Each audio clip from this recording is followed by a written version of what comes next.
Hi, my name is Lori Wike, and I'm the principal bassoon of the Utah Symphony.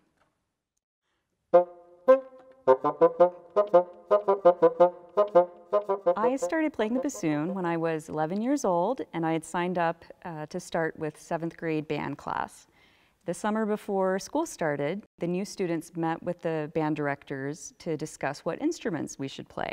And they had us try different things. For example, I tried to buzz on a brass mouthpiece, and I couldn't make a sound at all.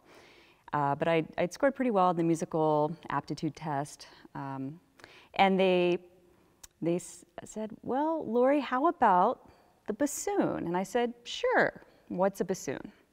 And that's how I got started.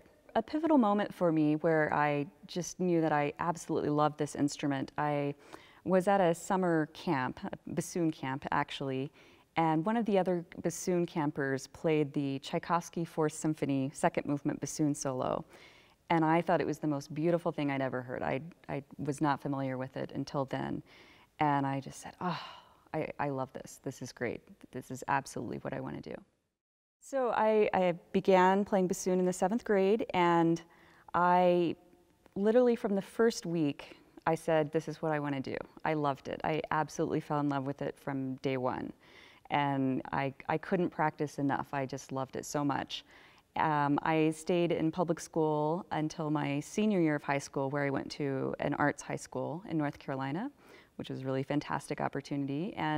But I had really wonderful teachers all throughout junior high and high school, wonderful band directors, youth orchestra conductors, a wonderful private teacher who got me started.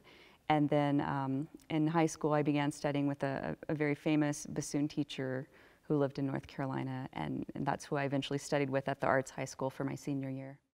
So traditionally, the bassoon is known as the clown of the orchestra, which is not entirely fair. It is capable of a lot of humorous effects, but it also is both the bass voice of the woodwind section and really grounds anything that has all of the woodwinds playing.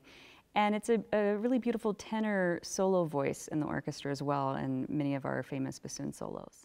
Well, one of the challenges of playing the bassoon is that you have to make your own reeds. So you spend hours and hours and hours making these reeds, which are very finicky little creatures. My first teacher used to say, cane is a vegetable.